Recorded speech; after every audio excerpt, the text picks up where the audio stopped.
ನಾನು ಸುಮಾರು 2,000 ಕೋಟಿ ರೂಪಾಯಿ ಅನುದಾನವನ್ನು ತಂದಿದ್ದೆ ಉಡುಪಿಗೆ.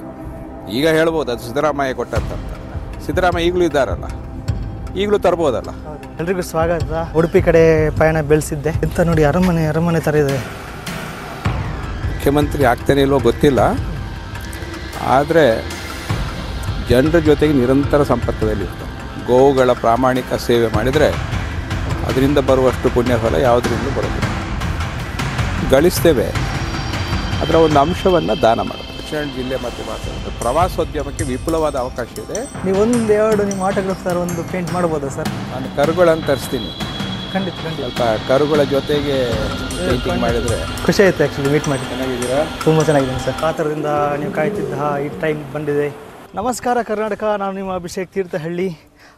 ವಿಷಯ ಏನಪ್ಪ ಅಂತ ಹೇಳಿದ್ರೆ, ಎಲ್ರಿಗೂ ಸ್ವಾಗತ ನನ್ನ ಯೂಟ್ಯೂಬ್ ಚಾನಲ್ಗೆ. ಲೈವ್ ವೆಡ್ಡಿಂಗ್ ಪೇಂಟಿಂಗ್ ಮಾಡಿಕೊಂಡು ಊರೆಲ್ಲ ಸುತ್ತಾಡಿ ಆಯಿತು. ಸೊ ಸದ್ಯಕ್ಕೆ ಲೈವ್ ಲ್ಯಾಂಡ್ಸ್ಕೇಪ್ ಪೇಂಟಿಂಗ್ ಮಾಡ್ತಾಯಿದ್ದೆ, ಪ್ರಾಕ್ಟೀಸ್ ವರ್ಕ್ ಅಂತ. ಉಡುಪಿ ಕಡೆ ಪಯಣ ಬೆಳೆಸಿದ್ದೆ. ಬಟ್ ಒಂದು ಲೊಕೇಶನ್ ನಂಗೆ ಬೇಕು, ಹುಡ್ಕೊಂಡು ಬಂದಾಗ ಸುಮ್ಮನೆ ಯೂಟ್ಯೂಬಲ್ಲಿ ಅದು ವೀಡಿಯೋ ನೋಡ್ತು. ಒಂದು ಕಡೆ ಗೋಶಾಲೆ ಇದೆ ಅಂತ ಆಯಿತು. ಒಂದು ಸ್ವಲ್ಪ ಅಲ್ಲಿದ್ದು ಪೇಂಟಿಂಗ್ ಮಾಡೋಣ ಅಂತ ಅನ್ನಿಸ್ತು. ಇಲ್ಲಿ ಬಂದಾಗ ಗೊತ್ತಾಯ್ತು ಇದು ಪ್ರಮೋದ್ ಮಧ್ವರಾಜ್ ಸರ್ ಅವ್ರದ್ದು ಮನೆ ಅಂತ. ಬಟ್ ನೋಡಬೇಕು, ಪಬ್ಲಿಕ್ ವಿಸಿಟ್ ಇದೆ. ಬಟ್ ಹೀಗೆ ಹೋಗಿ ಒಂದು ಫೋಟೋ ತಗೊಂಡು ಮತ್ತು ಮಾಡೋಣ ಅಂತ ಅಂದ್ಕೊಂಡಿದ್ದೀನಿ. ಪ್ರಮೋದ್ ಮಧ್ವರಾಜ್ ಸರ್ ಮನೆ ಹತ್ರ ಬಂದೆ. ಗೋಶಾಲೆ left side okay, thank you. ಕಮ್ಮಿ ಜನರ ಹತ್ರ ಅವ್ರ ಸ್ವಂತ ಗೋಶಾಲೆ ಮಾಡ್ಕೊಂಡಿರೋದು. ಮಧ್ವರಾಜ್ ಅವ್ರ ಬಗ್ಗೆ ನಾನು ಚಿಕ್ಕ ಇರ್ಬೇಕಾದ್ರೆ ಕೇಳಿದ್ದೀನಿ, ಬಟ್ ನನಗೆ ತುಂಬ ಐಡಿಯಾಸ್ ಏನಿಲ್ಲ. ಅಲ್ಲಿ ಯಾರು ಕಾಣ್ತಾ ಇಲ್ಲ. ಇಷ್ಟು ದೊಡ್ಡ ಬಂಗ್ಲೆ ಮಾರು, ಭಯನೂ ಆಗ್ತಿದೆ. ಎಂತ ನೋಡಿ, ಅರಮನೆ ಥರ ಇದೆ. ಮೋಸ್ಟ್ಲಿ ಇದು ಅವ್ರ ಮನೆ ಇರಬೇಕು. ಇದ್ರ ಮದ್ಬಿಟ್ಟು ಬೇರೆ ಯಾರಿಲ್ಲ. ವಾವ್, ಹೊಸದು ಕಾರ್ ಕಲೆಕ್ಷನ್ ಎಲ್ಲ ಇಲ್ಲದೆ. ಗೋಶಾಲೆ ರೈಟ್. ಅಂಬೋ ಸೌಂಡ್ ಕೇಳ್ತಾ ಇದೆ. ಗೋಶಾಲೆ ಕಡೆ ಬಂದೆ. ಎಲ್ಲರೂ ನಾನು ವೆಲ್ಕಮ್ ಮಾಡ್ತಾಯಿದ್ದಾರೆ. Thank you so much. Thank you. ಕಾತರದಿಂದ ನೀವು ಕಾಯ್ತಿದ್ದ ಈ ಟೈಮ್ ಬಂದಿದೆ. ಧನ್ಯವಾದಗಳು. ಹೇಗಿದ್ದೀರಿ ಎಲ್ಲರೂ? ಚೆನ್ನಾಗಿದ್ದೀರಾ?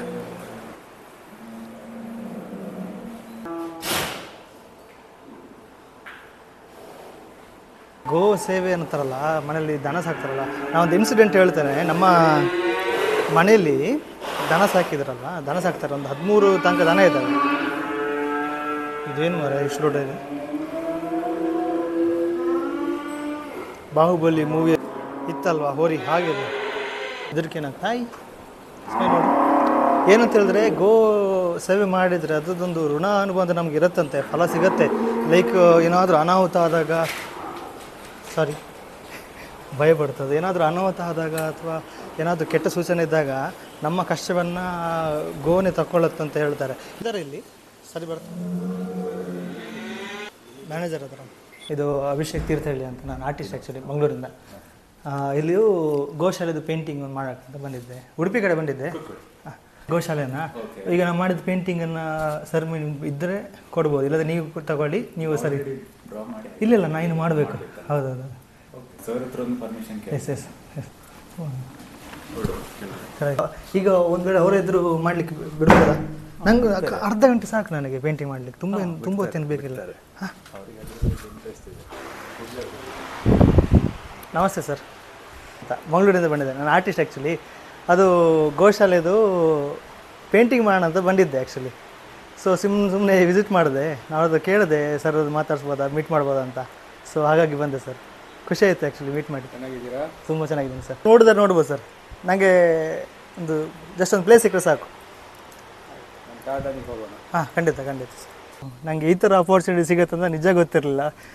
ತುಂಬ ಖುಷಿ ಆಗ್ತಿದೆ ನನಗೆ. ಎಂತ ಹೇಳಬೇಕಂತಲೇ ಗೊತ್ತಾಗ್ತಿಲ್ಲ. ಥ್ಯಾಂಕ್ ಯು ಸರ್, ನಿಮ್ಮ ಬ್ಯುಸಿ ಶೆಡ್ಯೂಲಲ್ಲಿ ಒಂದು ಟೈಮ್ ಕೊಟ್ಟಿದ್ದಕ್ಕೆ. ನೀವು ಭಾಳ ದೊಡ್ಡ ಆರ್ಟಿಸ್ಟು. ನೀವು ಬಂದಾಗ ನಾನು ಟೈಮ್ ಕೊಡೋದಿರ ಮತ್ತೆ ಯಾರಿಗೆ ಟೈಮ್ ಕೊಡೋದು? ತುಂಬ ದೊಡ್ಡ ಮಾತು sir. Thank you so much. ಈ ಪೇಂಟ್ ನಿಮ್ಮದೇ ಪೇಂಟಿಂಗ್ ಮಾಡಿಬಿಡ್ತೇನೆ ನಾನು, ಓಕೆನಾ? ನನ್ನ ಪೇಂಟಿಂಗ್ ಮಾಡೋದಕ್ಕೆ ನನಗೆ ಅಭ್ಯಂತರ ಇಲ್ಲ. ನಾನು ಕರುಗಳನ್ನು ತರಿಸ್ತೀನಿ. ಖಂಡಿತ. ಸ್ವಲ್ಪ ಕರುಗಳ ಜೊತೆಗೆ ಪೇಂಟಿಂಗ್ ಮಾಡಿದರೆ ಖಂಡಿತ ಸರ್, ಇನ್ನೂ ಒಳ್ಳೇದಾಗುತ್ತೆ ಅಂತ ನನ್ನ ಅಭಿಪ್ರಾಯ. ಸರ್ ಇಲ್ಲಿ ಕರುಗಳ ಪೇಂಟಿಂಗ್ ಎಲ್ಲ ಮಾಡ್ತೀರಾ? ಮಾಡ್ತೀವಿ ಸರ್. ಎಷ್ಟು ಗೋ ಇದೆ ಸರ್ ಗೋಶಾಲೆಯಲ್ಲಿ? ಒಂದು 62 ಇರಬೇಕು, ಗಂಡು ಕರು ಹೆಣ್ಣು ನಾನು ಕರು. ಹೋಗಿ ಬಂದೆ ಸರ್, ನನಗೆ ಅದೊಂದು ಹೈಟ್ ಇತ್ತು, ನನಗೆ ಭಯ ಆಗೋಯ್ತು ನೋಡಿ. ಎಲ್ಲ ಇಲ್ಲೇ ಹುಟ್ಟಿದ್ದು, ನನ್ನ ಗೋಶಾಲೆಯಲ್ಲೇ ಹುಟ್ಟಿದ್ದೆಲ್ಲ. ಹೌದು. ನಿಮ್ಮ ಫೇವ್ರೆಟ್ ದನ ಯಾವುದು ಸರ್ ಗೋಶಾಲೆ? ಕೃಷ್ಣ ಅಂತ ಇದೆಯಲ್ಲ ದೊಡ್ಡದು, ಹೌದಾ? ಲಾಸ್ಟಿಗೆ ಕಟ್ಟಿದ್ದಾರೆ. ಹಾಂ ಹಾಂ ಹಾಂ. ಸ್ವಂತ ಮನೇಲಿ ಒಂದು 4-5 ದನ ಸಾಕೋದು ತುಂಬ ಕಷ್ಟ ಸರ್. ಮತ್ತು ತುಂಬ ಕಮ್ಮಿ ಗೋಶಾಲೆ ಇರೋದು ಪ್ರೈವೇಟಾಗಿ. ಇದು ಡೈರಿ ಅಲ್ಲ, ಡೈರಿ ಎಂಬುದು ಲಾಭದಾಯಕವಾಗಿ ನಡೆಸುವಂಥದ್ದು. ಹೌದು. ಇಲ್ಲಿ ಲಾಭದ ಪ್ರಶ್ನೆ ಇಲ್ಲ. ಓಕೆ. ನನಗೆ ಒಂದು 3 ರೂಪಾಯಿ ತಿಂಗಳಿಗೆ ಉತ್ಪತ್ತಿ ಬಂದರೆ 10 ರೂಪಾಯಿ ಖರ್ಚಿದೆ. ಹೌದಾ ಸರಿ. ಗೋಶಾಲೆ ಹೇಗೆ ಸ್ಟಾರ್ಟ್ ಆಯ್ತು ಅಂತ ಹೇಳ್ಬೋದಾ? ನಾನು 2004ರಲ್ಲಿ ಅಂದರೆ 21 ವರ್ಷದ ಕೆಳಗೆ 2 ದನದ ತಗೊಂಡು ಗೋಶಾಲೆ ಸ್ಟಾರ್ಟ್ 2 ದನದಿಂದ. ಮತ್ತೆ ಇಲ್ಲಿ ಅದರ ಕರು ಕರು ಕರು ಹುಟ್ಟಿ ಹುಟ್ಟಿ ಹುಟ್ಟಿ ಈಗ 62 ಆಗಿದೆ. 62 ಆಗಿದೆಯಲ್ಲ. 2ಕ್ಕಿಂತ ಹೆಚ್ಚು ತರಲಿಲ್ಲ, ಇಲ್ಲೇ ಹುಟ್ಟಿದ್ದನ್ನು ಸಾಕ್ತಾ ಇದೆ. ಅದು ಗಂಡಿರಲಿ ಹೆಣ್ಣಿರಲಿ, ಹಾಲು ಕೊಡಲಿ ಹಾಲು ಕೊಡದಿರಲಿ ಸಾಕ್ತಾ ಇದೆ. ಓಕೆ. ಗೋಸೇವೆ ಅನ್ನೋದು ತುಂಬ ಮಹತ್ವಪೂರ್ಣದ ಅಂತ ಹೇಳಿದ್ದಾರೆ. ಬಹಳ ಪುಣ್ಯ ಫಲ ಇದೆ. ಹೌದು. ನಮಗೆ ಜೀವನಕ್ಕೆ ಬರುವಂಥ ದೊಡ್ಡ ದೊಡ್ಡ ಗಂಡಾಂತರಗಳು ಅದರಿಂದ ಪಾರಾಗಲಿಕ್ಕೆ ಸುಲಭದ ಉಪಾಯ ಲಾಭ ನಷ್ಟದ ಲೆಕ್ಕಾಚಾರವಿಲ್ಲದೆ ಗೋವುಗಳ ಪ್ರಾಮಾಣಿಕ ಸೇವೆ ಮಾಡಿದರೆ ಅದರಿಂದ ಬರುವಷ್ಟು ಪುಣ್ಯ ಫಲ ಯಾವುದರಿಂದಲೂ ಬರೋದಿಲ್ಲ. ಯಂಗ್ಸ್ಟರ್ಸ್ಗಳಿಗೆ ಏನಾದರೂ ಸಂದೇಶ ಕೊಡಬೇಕು ಅಂತ ಹೇಳಿದ್ರೆ ಏನು ಕೊಡ್ತೀರಾ ಸರ್ ನೀವು? ಉಪಕಾರ ಮಾಡಲಿಕ್ಕಾದರೆ ಉಪಕಾರ ಮಾಡಿ, ತೊಂದರೆ ಯಾರಿಗೂ ಕೊಡಬೇಡಿ, ಇಷ್ಟೇ ಸಂದೇಶ. ತುಂಬ ಒಳ್ಳೆ ಪಾಯಿಂಟ್ ಸರ್ ಅದು. ಎಜುಕೇಷನ್ ಬಗ್ಗೆ ಸಂದೇಶ. ಈಗ ಪ್ರಪಂಚ ಬದಲಾಗ್ತಾ ಇದೆ, 3 ವರ್ಷಕ್ಕೊಮ್ಮೆ ಪ್ರಪಂಚ ಬದಲಾಗ್ತಾ ಇದೆ. ಖಂಡಿತ. ನೀವು ಒಂದು ಯಾವುದೋ ಒಂದು ಡಿಗ್ರಿಗೆ ಸೇರಿರ್ತೀರಿ, ಹೊರಗೆ ಬರುವಷ್ಟರಲ್ಲಿ ಅದಕ್ಕೆ ಡಿಮಾಂಡ್ ಹೆಚ್ಚಿರುತ್ತೋ ಕಡಿಮೆ ಇರುತ್ತೋ ಅಂತ ಹೇಳೋಕ್ಕಾಗಲ್ಲ. ಹೌದೌದು. ನಾವು ಜಾಯ್ನ್ ಆಗೋದು ಹೇಳಿರ್ತಾರೆ ಯಾರು, ಬಟ್ ಡಿಗ್ರಿ ಹೊರಗೆ ಬರೋ, ಯಾಕಂದರೆ ಈ ಪ್ರಪಂಚ ಪ್ರತಿ 30 ವರ್ಷಕ್ಕೊಮ್ಮೆ ಬದಲಾಗ್ತಿತ್ತು ಪ್ರಪಂಚ. ಈಗ ಬರೀ 3 ವರ್ಷಕ್ಕೊಮ್ಮೆ ಪ್ರಪಂಚ ಬದಲಾಗ್ತಾ ಇದೆ. ನಿಮ್ಮ ಎಜುಕೇಷನ್ ಹೇಗಿತ್ತು ಸರ್? ನಾನು KREC ಸುರತ್ಕಲ್ನಲ್ಲಿ 2 ವರ್ಷ ಇಂಜಿನಿಯರಿಂಗ್ ಮಾಡಿ ಬಿಟ್ಟೆ. ನನಗೆ ಪ್ರಯೋಜನ ಇಲ್ಲ ಅಂತ. ನಾವು ಮೀನಿನ ವ್ಯಾಪಾರದವರಿಗೆ ಇಂಜಿನಿಯರಿಂಗ್ ಮಾಡಿ ಏನು ಪ್ರಯೋಜನ ಅಂತ ಬಿಟ್ಟೆ. ನೀವು ಪೇಂಟಿಂಗ್ ಮಾಡ್ತಿದ್ರ? ಪೇಂಟಿಂಗ್ ಮಾಡ್ತಿದ್ರ ನೀವು? ನಾನು ಪೇಂಟಿಂಗ್ ಮಾಡ್ತೇನೆ, ನಾಯಿ ಬಿಡಿಸ್ಲಿಕ್ಕೆ ಹೋದರೆ ಅದು ಬೇಕಾಗುತ್ತೆ. ನಿಮ್ಮಲ್ಲಿ ಸ್ಪೋರ್ಟ್ಸ್ ಅಥವಾ ಹೀಗೆ ಯಾವುದೆಲ್ಲ ಇದ್ರೆ ಆಡ್ತಿದ್ದೆ, ಕ್ರಿಕೆಟು ವಾಲಿಬಾಲು. ತುಳುನಾಡ ಕಲೆ ಬಗ್ಗೆ ಅದ್ರ ಬಗ್ಗೆ ಆಸಕ್ತಿ ಇದೆಯಾ? ಈ ಯಕ್ಷಗಾನ? ನಾನು ಯಕ್ಷಗಾನ ನೋಡ್ಲಿಕ್ಕೆ ಹೋಗ್ತೀನಿ, ತುಳು ನಾಟಕ ಕಾಮಿಡಿ ಇದ್ರೆ ಹೋಗ್ತೀನಿ, ಮತ್ತು ನೇಮೋತ್ಸವ ಕೋಲ ಅದಕ್ಕೆಲ್ಲ ಹೋಗ್ತೀನಿ. ಸೊ ನಮ್ಮ ಏನು ಪರಂಪರೆ ಇದೆ ನಮ್ಮಲ್ಲಿ ಯಕ್ಷಗಾನ, ಅದರಷ್ಟು ಸಮೃದ್ಧವಾದ ಕಲೆ ಪ್ರಪಂಚದಲ್ಲಿ ಎಲ್ಲೂ ಇಲ್ಲ. ಮಾತುಗಾರಿಕೆ ಇದೆ, ವೇಷಭೂಷಣ ಇದೆ, ಸಂಗೀತ ಇದೆ, ಅಭಿನಯ ಇದೆ, ಎಲ್ಲವೂ ಇದೆ. ನೀವು ಬೇರೆ ಪ್ರಪಂಚದ ಬೇರೆ ಯಾವುದೇ ಕಲೆ ಅಂತ ತೆಗೆದ್ರೆ ಯಕ್ಷಗಾನದಲ್ಲಿ ಇರುವಂಥ ಎಲ್ಲ ಗುಣಲಕ್ಷಣಗಳು ಅಲ್ಲಿ ಇರೋದಿಲ್ಲ. ಆದರೆ ಪ್ರಪಂಚದ ಎಲ್ಲ ಕಲೆಯ ಎಲ್ಲ ಗುಣಲಕ್ಷಣಗಳು ಯಕ್ಷಗಾನದಲ್ಲಿ. ತುಳುನಾಡಿನ ಜನರ ಬಗ್ಗೆ ನಿಮ್ಮೊಂದು ಮಾತು ಅಥವಾ ಅನಿಸಿಕೆ? ತುಳುನಾಡು ಜನರು ವಿಶೇಷವಾದ ಸಂಸ್ಕೃತಿಯಿಂದ, ವಿಶೇಷವಾದ ವಾತಾವರಣದಿಂದ, ವಿಶೇಷವಾದ ಶಿಕ್ಷಣ ವ್ಯವಸ್ಥೆಯಿಂದ, ಉತ್ತಮವಾದಂಥ ಆರೋಗ್ಯ ವ್ಯವಸ್ಥೆಯಿಂದ, ಉತ್ತಮವಾದ ತಿನಿಸುಗಳಿಂದ, ವಿಶೇಷವಾಗಿ ಇಲ್ಲಿಯ ಹವಾಮಾನ ವ್ಯವಸ್ಥೆಯಿಂದ, ಒಂದು ಲೆಕ್ಕದಲ್ಲಿ ನೋಡಿದರೆ ಸರ್ವಶ್ರೇಷ್ಠರು ಅಂತ ಹೇಳಿದ್ರು ತಪ್ಪಾಗುತ್ತೆ. ಖಂಡಿತ. ಹೊರಗಡೆ ಎಲ್ಲಾದರೂ ನಾವು ತುಳುನಾಡಿನವರು ಪ್ರಪಂಚದ ಯಾವ ಭಾಗಕ್ಕೂ ಹೋದರೂ ನಾವು ಯಶಸ್ವಿ ಆಗ್ತೇವೆ. ಸರ್, ನಿಮ್ಮ ಪೊಲಿಟಿಕಲ್ ಜರ್ನಿ ಬಗ್ಗೆ ಹೇಳ್ಬೋದಾ? ಮಿನಿಸ್ಟರ್ ಆಗಿದ್ದು, ಸ್ಪೆಷಲಿಸ್ಟ್ ಮಿನಿಸ್ಟರ್ ಅದು, ಸ್ಪೋರ್ಟ್ಸ್ ಮಿನಿಸ್ಟರ್ ಬಗ್ಗೆ. ನನಗೇನು ಕೆಲಸ ಕೊಡ್ತಾರೆ ಅದನ್ನು ಪ್ರಾಮಾಣಿಕವಾಗಿ ಮಾಡೋದು ನನ್ನ ಧರ್ಮ. ನಿಮ್ಮ ಜನರ ಪರವಾಗಿ, ಜನರ ಸೇವಕನಾಗಿ ಅಧಿಕಾರವನ್ನು ದುರ್ಬಲಕ್ಕೆ ಮಾಡಿಕೊಳ್ಳದೆ ಇದ್ದಂಥ ಅಧಿಕಾರವನ್ನು ಜನರ ಹಿತಕ್ಕಾಗಿ ಉಪಯೋಗಿಸುವುದೇ ನನ್ನ ಧರ್ಮ ಅಂತ ಭಾವಿಸಿಕೊಂಡು ಕೆಲಸ ಮಾಡಿದೆ, ಪ್ರಾಮಾಣಿಕವಾಗಿ, ಲಂಚರಹಿತವಾಗಿ. ನಿಮ್ಮ ಅಧಿಕಾರದ ಟೈಮಲ್ಲಿ ಅಥವಾ ಉಡುಪಿಯ ನಿಮ್ಮ ಕೊಡುಗೆ ಏನು ಸರ್? ಉಡುಪಿಗೆ ಸುಮಾರು 2,000 ಕೋಟಿ ರೂಪಾಯಿ ಅನುದಾನವನ್ನು ತಂದಿದ್ದೆ ಉಡುಪಿಗೆ. ಈಗ ಹೇಳ್ಬೋದು ಅದು ಸಿದ್ದರಾಮಯ್ಯ ಕೊಟ್ಟದ್ದಂತ. ಸಿದ್ದರಾಮಯ್ಯ ಈಗಲೂ ಇದ್ದಾರಲ್ಲ, ಈಗಲೂ ತರ್ಬೋದಲ್ಲ, ಈಗ ಬರ್ತಾ ಇಲ್ಲ. ಸೊ ಹಾಗಾಗಿ ಭಾಳ ಮುಖ್ಯವಾಗಿ 300 ಕೋಟಿ ರೂಪಾಯಿದ್ದು ವಾರಾಯಿಯಿಂದ ಉಡುಪಿಗೆ ಕುಡಿಯುವ ನೀರು ತರುವಂಥದ್ದು ಆ ಯೋಜನೆ ಪಾಸ್ ಮಾಡಿಸಿದ್ದೆ. GTTC ಕಾಲೇಜ್ ಉಪ್ಪೂರಿನಲ್ಲಿ 45 ಕೋಟಿ ಕೆಲಸ ಮಾಡಿಸಿದ್ದೆ. 35 ಕೋಟಿ KSRTC ಬಸ್ ಸ್ಟ್ಯಾಂಡ್ ಉಡುಪಿಯಲ್ಲಿ ಇರಲಿಲ್ಲ, ಅದನ್ನು ಮಾಡಿಸಿದೆ. ಉಡುಪಿಲಿ ನೀವು ಬಂದ ಮೇಲೆ KSRTC ಬಸ್ ನಾನು ಮಾಡಿಸಿದ್ದು ಜಾಗ ಎಲ್ಲ ಕೊಡಿಸಿ ಓಕೆ ನರಮ್ ಬಸ್ 52 ತರಿಸಿದೆ. ಸೂಪರ್. ಆ ನರಮ್ ಬಸ್ನಲ್ಲಿ ಎಲ್ಲ ತುಂಬ ರಿಯಾಯಿತಿಗಳಿದೆ ಜನರಿಗೆ. ಸುಮಾರು 400 ಕಿಲೋಮೀಟರ್ ರಸ್ತೆ ಅಭಿವೃದ್ಧಿಪಡಿಸಿದೆ. 24 ಗಂಟೆ ಕರೆಂಟು ವಿದೌಟ್ ಪವರ್ ಶಾರ್ಟ್ ಆಗಿನ ಕಾಲದಲ್ಲಿ ಉಡುಪಿ ತಾಲೂಕಿಗೆ ಮಾತ್ರ, ಇಡೀ ಕರ್ನಾಟಕದಲ್ಲಿ.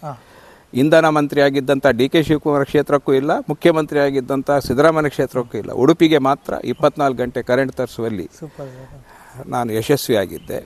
ಪ್ರತಿ ತಿಂಗಳು ಜನಸಂಪರ್ಕ ಸಭೆಗಳನ್ನು ಮಾಡ್ತಿದ್ದೆ. ಆ ಜನಸಂಪರ್ಕ ಸಭೆಗಳಿಗೆಲ್ಲ 34 ಇಲಾಖೆ ಅಧಿಕಾರಿಗಳು ಬರಬೇಕು, ಆನ್ ದ ಸ್ಪಾಟ್ ಎಲ್ಲ ಡಿಸಿಷನ್ಸು.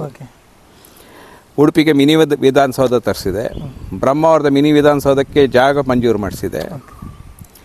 ಸುಮಾರು 1500 ಜನರಿಗೆ ಡಿನೋಟಿಸ್ ಕೊಡಿಸಿದೆ. ಆ ಮಣಿಪಾಲದಲ್ಲಿ ಸರಳಬೆಟ್ಟಿನಲ್ಲಿ ಏನೀಗ ಈ ಫ್ಲ್ಯಾಟ್ಗಳಾಗಿದೆ ಸರ್ಕಾರದ ವತಿಯಿಂದ, ಅದಕ್ಕೆ ಭೂಮಿ 10 ಎಕರೆ ನಾನೇ ಅದಕ್ಕೆ ಮಂಜೂರು ಮಾಡಿಸಿದ್ದು. ಉಡುಪಿಯ ಪ್ರವಾಸೋದ್ಯಮಕ್ಕೆ ಪ್ರವಾಸ ಮಣ್ಣು ಪಳ್ಳ ಅಭಿವೃದ್ಧಿಪಡಿಸಿದೆ. ಉಡುಪಿಯಲ್ಲಿ ಬೀಚ್, ಮಲ್ಪೆ ಬೀಚ್, ರಾಜ್ಯದ ಪ್ರಥಮ ಬೀಚ್ ಕ್ಲೀನಿಂಗ್ ಮೆಷಿನ್ 75 ಲಕ್ಷದ್ದು ನಾವು ಮಲ್ಪೆಗೆ ತರಿಸಿದ್ವಿ. ಇಡೀ ಇಂಡಿಯಾದಲ್ಲಿ 2 ಇತ್ತು. ನಾನು ಸ್ಪೋರ್ಟ್ಸ್ ಮಿನಿಸ್ಟರ್ ಇದ್ದಾಗ 2 ಕೋಟಿ ರೂಪಾಯಿಯಲ್ಲಿ ಹೈಟೆಕ್ ಜಿಮ್ ಮಾಡಿದೆ. ಅದಕ್ಕೆಲ್ಲ ಎಕ್ವಿಪ್ಮೆಂಟ್ಸ್ ಅಮೆರಿಕದಿಂದ ತರಿಸಿದೆ. Indoor badminton, shuttle badminton court ಇಡೀ ದೇಶದಲ್ಲಿ 2 ಇರೋದು, ಹೈದರಾಬಾದ್ ಬಿಟ್ಟರೆ ಉಡುಪಿಯಲ್ಲಿ, ಅದನ್ನು ಮಾಡಿಸಿದೆ. ಫುಲ್ ಉಡುಪಿಯಲ್ಲಿ ಮಾಡಿಸಿದೆ. ಆ ಸ್ವಿಮ್ಮಿಂಗ್ ಪೂಲಿಗೆ ಒಳ್ಳೆ ರೂಫ್ ಕವರಿಂಗ್ ಮಾಡಿಸಿದೆ. ಭವ್ಯ ಉಡುಪಿ ಇನ್ನು ಮುಂದಿನ ದಿನಗಳಲ್ಲಿ ಅಥವಾ ನಿಮ್ಮ ಕನಸಲ್ಲಿ ಉಡುಪಿ ಜಿಲ್ಲೆ ಬಗ್ಗೆ ಮಾತಾಡೋದಾದ್ರೆ, ದಕ್ಷಿಣ ಜಿಲ್ಲೆ ಮತ್ತೆ ಮಾತಾಡೋದಾದ್ರೆ, ಪ್ರವಾಸೋದ್ಯಮಕ್ಕೆ ವಿಪುಲವಾದ ಅವಕಾಶ ಇದೆ. ಕೆಲಸ ಆಗಬೇಕು, ಅಷ್ಟು ಕೆಲಸ ನಿರೀಕ್ಷಿತ ಮಟ್ಟದಲ್ಲಿ ಆಗಿಲ್ಲ. ಪ್ರವಾಸೋದ್ಯಮ ಬೆಳೆದ್ರೆ ಇಲ್ಲಿಯ ಜನರಿಗೆ ಉದ್ಯೋಗ ಅವಕಾಶ ಸುಲಭದಲ್ಲಿ ಒಳ್ಳೆ ಸಿಗುತ್ತೆ. ರಿಸಾರ್ಟ್ ಮಾಡ್ತಾರೆ, ಸ್ವಿಮ್ಮಿಂಗ್ ಪೂಲ್ ಮಾಡ್ತಾರೆ, ಅಂಥವರಿಗೆಲ್ಲ ಒಳ್ಳೆಯ ಒಂದು ಅಭಿವೃದ್ಧಿ ಮಾಡಲಿಕ್ಕೆ ಅನುಕೂಲ ಆಗುತ್ತೆ. ಸೊ ಆ ದೃಷ್ಟಿಯಿಂದ ಪ್ರವಾಸೋದ್ಯಮವನ್ನು ಬೆಳೆಸುವಂಥದ್ದು. ಯಾಕಂದರೆ ನಮ್ಮಲ್ಲಿ ಸಮುದ್ರ ತಟ ಇದೆ, ನದಿ ಇದೆ, ಕಾಡಿದೆ, ಗುಡ್ಡೆ ಇದೆ, ಎಲ್ಲವೂ ಇದೆ. ಸೊ ಮರುಭೂಮಿ ಒಂದು ಬಿಟ್ಟು ಬೇರೆ ಎಲ್ಲ ಇದೆ. ಸೊ ಇದು ಉಡುಪಿ ಜಿಲ್ಲೆಯಲ್ಲಿ ಬಾಕಿ ಇರತಕ್ಕಂಥ ಕೆಲಸ ಅಂತ ಭಾವಿಸ್ತೀನಿ. ಜನಸೇವೆ ಬಗ್ಗೆ ನಾನು ತುಂಬಾ ಕೇಳ್ಪಟ್ಟಿದ್ದೀನಿ ಸರ್. ಎಲ್ಲರೂ, ಪ್ರತಿಯೊಬ್ಬರು ಉಡುಪಿ ಜನತೆ ಅಥವಾ ಹೊರಗಡೆಯವರು ಹೇಳ್ತಾರೆ, ಕೋಟಿ ಥರ ನೀವು ದಾನ ಮಾಡಿದ್ದೀರಿ. ಬಟ್ ಯಾವುದೋ ಒಂದು ಇಂಟರ್ವ್ಯೂಲಲ್ಲಿ ನೋಡಿದ್ದೆ, ತುಂಬ ಕಷ್ಟ ಬಂದಿದ್ದು ಸಾಲದಲ್ಲಿದ್ದಾಗ. ಸೊ ಅದನ್ನು ಹೇಗೆ ನಿಭಾಯಿಸ್ಕೊಂಡು ಬಂದ್ರಿ ಸರ್?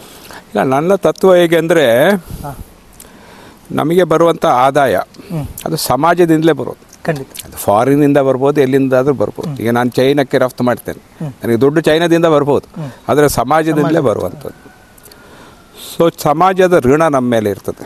ಗಳಿಸ್ತೇವೆ, ಅದರ ಒಂದು ಅಂಶವನ್ನು ದಾನ ಮಾಡಬೇಕು. ಕಲಿತಂಥ ಪಾಠ. ನಮ್ಮ ತಂದೆ 100 ರೂಪಾಯಿ ಅವ್ರಿಗೆ ಆದಾಯ ಇದ್ದರೆ 90 ರೂಪಾಯಿ ದಾನ ಧರ್ಮ ಮಾಡ್ತಾಯಿದ್ರು. ನನ್ನ ಧರ್ಮದ ಪ್ರಮಾಣ ನನ್ನ ಆದಾಯದ ಮೇಲೆ ಅವಲಂಬಿತವಾಗಿದೆ. ಒಂದು 10 ವರ್ಷ ನಾನು ಭಾಳ ನಷ್ಟದಲ್ಲಿದ್ದೆ, ಕಷ್ಟದಲ್ಲಿದ್ದೆ. ಆವಾಗ ಸ್ವಲ್ಪ ಕಡಿಮೆ ಮಾಡಿ, ದೇವರು ಕೊಟ್ಟಾಗ ನಾನು ಹೆಚ್ಚು ಮಾಡ್ತೀನಿ. ಫಿಕ್ಸ್ಡಾಗಿ ಏನಿಲ್ಲ. ಬಟ್ ಎಷ್ಟು ನಾವು ದಾನ ಧರ್ಮ ಮಾಡ್ತೇವೆ, ಬಡವರಿಗೆ ಸಹಾಯ ಮಾಡ್ತೇವೆ, ಅವರ ಆಶೀರ್ವಾದಕ್ಕೆ, ಆ ಜನರ ಆಶೀರ್ವಾದಕ್ಕೆ ಬೆಲೆ ಕಟ್ಟಲಿಕ್ಕೆ ಆಗೋದಿಲ್ಲ. ಇದುವರೆಗೆ ನೀವು ದಾನ ಮಾಡ್ಕೊಂಡ್ಬಂದಿದ್ದು ತಮ್ಮ ಸ್ವಂತ ಖರ್ಚಲ್ಲೇ, ತಮ್ಮ ಸ್ವಂತ ಇದರಿಂದ. ಸೊ ಒಂದು ವೇಳೆ ಅಧಿಕಾರದಲ್ಲಿ ಇದ್ದಾಗ ಸೊ ಅದಿನ್ನು ಬಲ ಸಿಕ್ಕತ್ತೆ ಜನರಿಗೆ.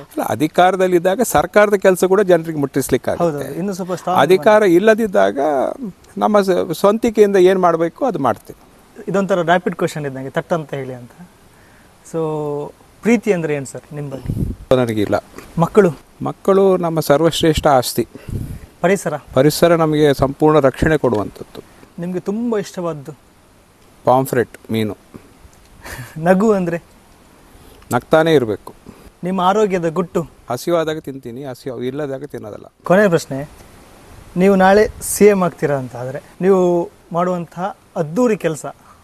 ನಾನು ಮುಖ್ಯಮಂತ್ರಿ ಆಗ್ತೇನೆ ಇಲ್ವೋ ಗೊತ್ತಿಲ್ಲ, ಆದರೆ ಜನರ ಜೊತೆಗೆ ನಿರಂತರ ಸಂಪರ್ಕದಲ್ಲಿ ಇರ್ತೇನೆ. ಫಸ್ಟ್ ಹ್ಯಾಂಡ್ ಇನ್ಫಾರ್ಮೇಷನ್ ಸಿಗಬೇಕು ಮುಖ್ಯಮಂತ್ರಿ ಆದವರಿಗೆ. ಖಂಡಿತ. ಅಧಿಕಾರಿಗಳ ಮೂಲಕ ಬರುವಂಥ ಇನ್ಫಾರ್ಮೇಷನ್ ಅಲ್ಲ. ಇನ್ನು ಲಾಸ್ಟ್ ಒಂದು ಪೇಂಟಿಂಗ್ ಫಿನಿಶ್ ಆಗಿದೆ, ನೀವು ಎರಡು ನಿಮ್ಮ ಆಟೋಗ್ರಾಫ್ ಥರ ಒಂದು ಪೇಂಟ್ ಮಾಡ್ಬೋದಾ ಸರ್? ನೋಡೋಣ ಏನು ಮಾಡಬೇಕು. ನಾನು ಹೇಳ್ತೇನೆ.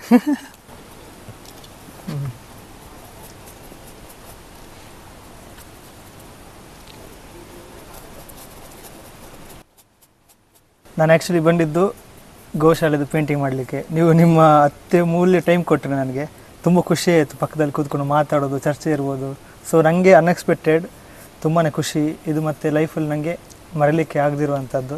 ಸೊ ನನ್ನ ಕಡೆಯಿಂದ ನಿಮಗೆ ನೆಕ್ಸ್ಟು ನಾವು ನಿಮ್ಮನ್ನು ಹುದ್ದೆಯಲ್ಲಿ ನೋಡಲಿಕ್ಕೆ ನಾವು ವೇಟಿಂಗ್ ಮಾಡ್ತಾ ಇದ್ದೇವೆ. ನಿಮ್ಮ ಕನಸಿಗೆ, ನಿಮ್ಮ ಸೇವೆಗೆ ಸಕ್ಸಸ್ ಆಗಬೇಕು ಅನ್ನೋಂಥದ್ದು ನನ್ನ ಆಸೆ. ಸೊ ನನ್ನ ಕಡೆಯಿಂದ ಒಂದು ಕಲೆಯ ಗಿಫ್ಟ್ ನಿಮಗೆ. Thank you. ಭಾಳ ಚೆನ್ನಾಗಿ ಬಿಡಿಸಿದ್ದೀರಿ. Thank you sir. ನಾನು ಕೂತ್ಕೊಂಡು ಒಬ್ಬರು ಯಾರಾದರೂ ನನ್ನ ಚಿತ್ರ ಬಿಡಿಸುತ್ತಿದ್ದರೆ ಇದು ನನ್ನ ಜೀವಮಾನದಲ್ಲಿ ಪ್ರಥಮ ನೀವೇ. ಹೌದು ಸರ್, ಥ್ಯಾಂಕ್ ಯು. ನನ್ನ ಭಾಗ್ಯ ಸರ್ ಅದು. ಒಳ್ಳೆಯದಾಗಲಿ, ನಿಮಗೆ ಒಳ್ಳೆಯದಾಗಲಿ. Thank you so much sir. ನೀವು ಇಡೀ ಪ್ರಪಂಚದಲ್ಲಿ ಸರ್ MF ಹುಸೇನ್ ಆಗಬೇಕು ನೀವು. ಖಂಡಿತ sir. Thank you so much sir. ನನಗೊಂದು ಆಶೀರ್ವಾದ ಬೇಕು ನಿಮ್ಮದು. ನಮಸ್ಕಾರ. ಪೇಂಟಿಂಗ್ ಫಿನಿಶ್ ಆಗಿದೆ ಕೇವಲ 1 ಗಂಟೆಯಲ್ಲಿ. ಅನ್ಎಕ್ಸ್ಪೆಕ್ಟೆಡ್ ಇದು. ನಾನು ಅಂದ್ಕೊಂಡೇ ಇರಲಿಲ್ಲ ನಾನು ಇಲ್ಲಿ ತನಕ ಬರ್ತೀನಿ, ಅವ್ರು ಪೇಂಟಿಂಗ್ ಮಾಡ್ತೀನಿ, ಸರ್ ನಂಗೆ ಸಿಗ್ತಾರೆ, ಟೈಮ್ ಕೊಡ್ತಾರೆ ಅಂತ. ಸೊ ಲೈಫಲ್ಲಿ ಮರೆಯೋಕ್ಕಾಗದಿರುವಂಥ ಮೂಮೆಂಟ್ ಇದು. Thank you so much. ಇಲ್ಲಿ ತನಕ ವೀಡಿಯೋ ನೋಡೋದಕ್ಕೆ ಸಪೋರ್ಟ್ ಮಾಡಿ, ಈ ವಿಡಿಯೋನ ಶೇರ್ ಮಾಡಿ. Thank you so much.